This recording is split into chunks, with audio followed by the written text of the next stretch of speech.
Imagine it's a Tuesday morning in Kuala Lumpur.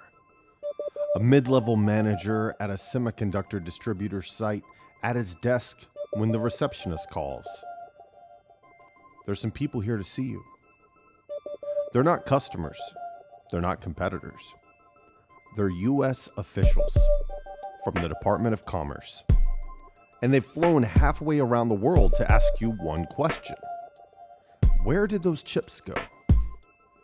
Because when you sell U.S. origin technology overseas, the deal doesn't end with the shipment. Uncle Sam might show up later to make sure it didn't end up in the wrong hands. That's what we're talking about today. End user checks. How export controls are actually enforced overseas. Let's go.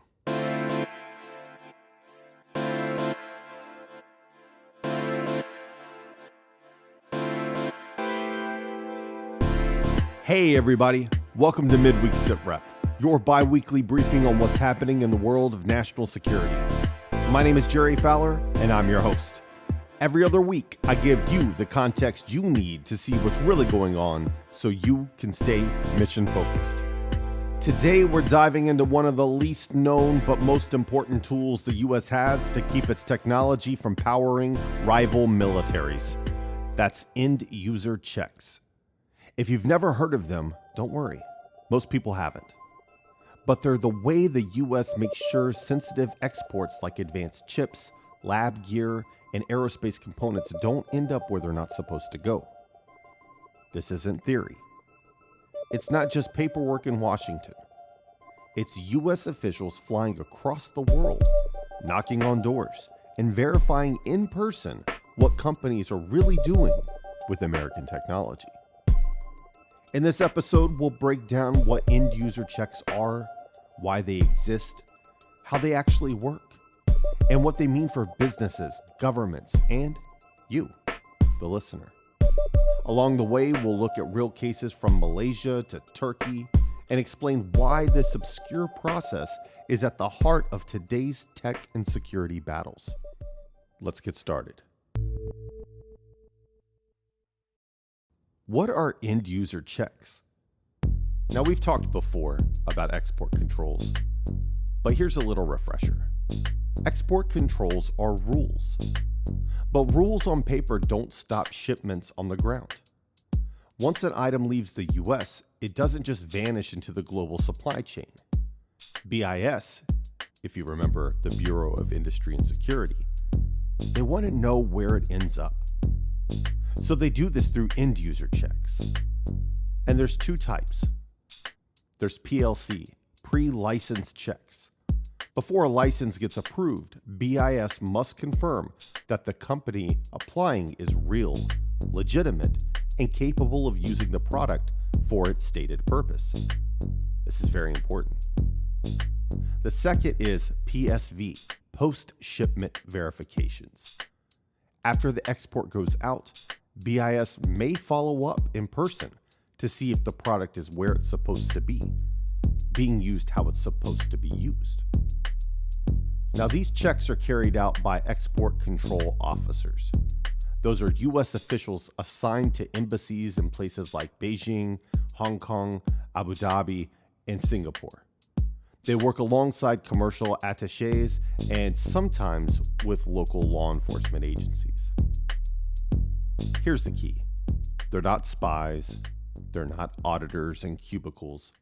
They're U.S. officers in foreign countries knocking on doors, asking hard questions, and making judgment calls that ripple across global markets. So why do we have this system? Why go through all this trouble? Because without verification, export controls are just honor codes. And history is full of examples of adversaries getting US or Western tech despite these paper rules. During the Cold War, the Soviet Union used elaborate front companies to acquire computers and machine tools through neutral countries. In the 1990s, missile technology leaked into rogue regimes because suppliers took buyers at their word. And after the Gulf War, investigators found Iraqi military programs stuffed with Western dual-use tech that had been shipped under civilian pretenses. That's why the US created a standing system of end-use checks. Rules aren't enough. You need proof. So today, the stakes are even higher. Advanced chips, telecom gear, satellite components. They don't just fuel economies. They fuel AI surveillance states, hypersonic missile programs, and battlefield drones. So the reason we have end-user checks is simple. Trust, but verify.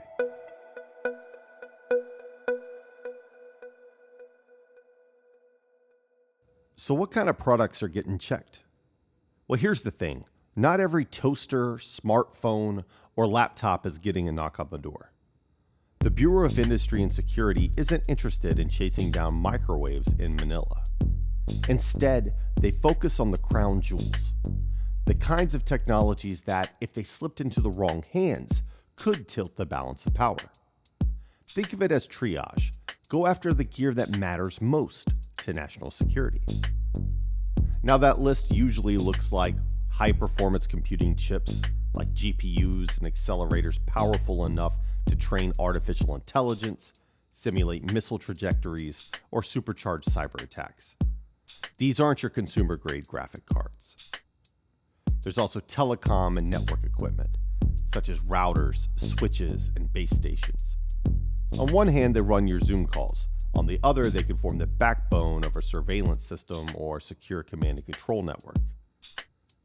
There's also semiconductor manufacturing tools, etching systems, deposition gear, lithography machines. With these, a country doesn't just buy chips. It can start making its own. And controlling these tools means controlling who gets to play in the semiconductor big leagues. There's also dual-use technology, that gray zone gear. Drones, lasers, advanced sensors. Perfectly legitimate for research labs or engineering firms, but just as useful for missile guidance or military drone swarms. There's also direct military sensitive items, avionics for fighter jets, satellite components for intelligence gathering, night vision optics, explosives, the stuff that, by design, feeds straight into a war machine. Put simply, BIS goes after the technologies that punch above their weight. The items that, if diverted, don't just make someone money, they give adversaries a military edge. So how do officials actually do this? Here's how a typical in-use check works. First, there's selection. BIS flags a company based on license applications, shipping records, or intelligence. Risky jurisdictions or unusual patterns get priority. Then there's coordination. The export control officer at the embassy reaches out to the company and sometimes local authorities. In cooperative countries, local law enforcement may even tag along. In less cooperative ones, it's a lot more delicate. Third, there's the visit, where the officers show up, sometimes unannounced, sometimes announced. They may ask to see the product in use, check inventory, review paperwork, and interview staff. Lastly, there's the report back. They write up the results. If it looks good, the company builds credibility, and future licenses are easier. If it looks bad, licenses dry up, names land on blacklists, and in some cases, criminal charges can follow. It's less about catching companies in the act and more about maintaining a credible system of deterrence. When word spreads that BIS is knocking on doors in your region, compliance levels suddenly improve.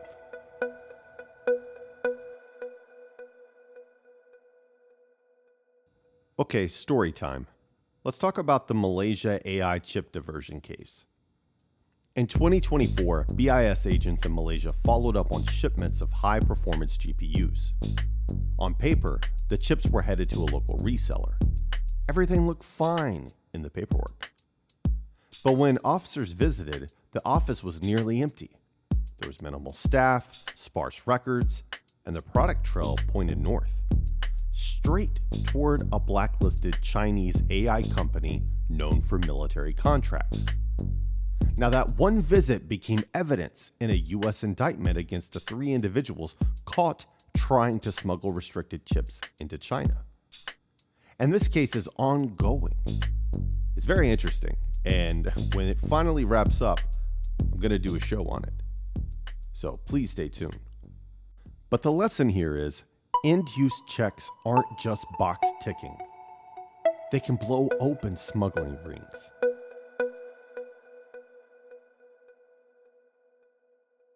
So why should you care? Because these weren't gaming cards. They were the silicon powering advanced AI. Without checks, US chips could have gone straight into Chinese surveillance systems or weapons development. So for the casual listener, it shows the US isn't just setting rules, it's enforcing them globally. For you business owners, it's a wake-up call. If someone down your supply chain is playing games, your company could get caught up in criminal cases. For everyone else, this is what extraterritorial enforcement looks like. Washington rules carried out thousands of miles away. End-use checks aren't just about chips and lab equipment. They're about power projection. They extend U.S. law across borders. When America's tech goes abroad, its rules travel too. They strengthen alliances. Cooperative countries help enforce the system, while uncooperative ones risk losing trust and market access. They raise global compliance standards. Companies everywhere now know sloppy records can bring BIS officers to their doorstep.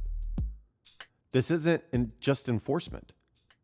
It's a form of economic statecraft, projecting power not with tanks or missiles, but with rules and accountability. So before we close, let's talk about some compliance takeaways. So for companies, keep your records clean. If you can't trace your shipments, you're a liability. Vet your resellers. Weak links invite security. And expect a visit. If you're operating in high-risk regions, BIS already knows your address. And for the governments and allies, cooperation pays.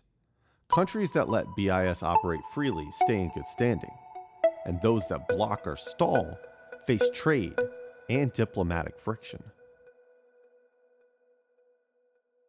So the next time you hear about export controls, don't imagine some dusty regulations sitting on a shelf in Washington. Instead, imagine a U.S. officer stepping off a plane in Kuala Lumpur, walking unannounced into a distributor's office and asking to see the books. That's what end-user checks are. America projecting power through paperwork and persistence, turning rules into real-world action.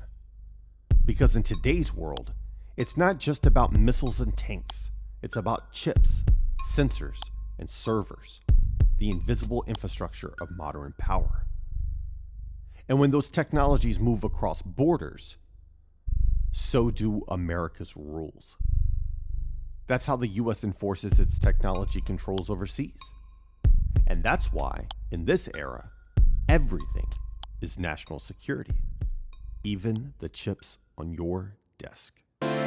That's it for today's Midweek Sitrep. If this episode got you thinking, don't let the conversation stop here. Head over to the Insider Brief on Substack and subscribe. It's where we dig deeper, answer your questions, and preview what's next. We're also on YouTube, where you'll find short clips, interviews, and bonus content. Make sure to subscribe there if you haven't already. And if you want to support the show, go to everythingisnationalsecurity.com and check out our merch. Every shirt and hat helps keep Midweek Sitrep independent and growing. Subscribe, share, and stay sharp.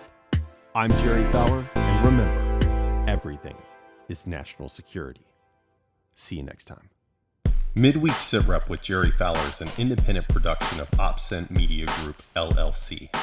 The information provided in this podcast is for general informational purposes only and does not constitute legal, financial, or professional advice. Listeners should consult with a qualified professional before making any decisions based upon the content discussed.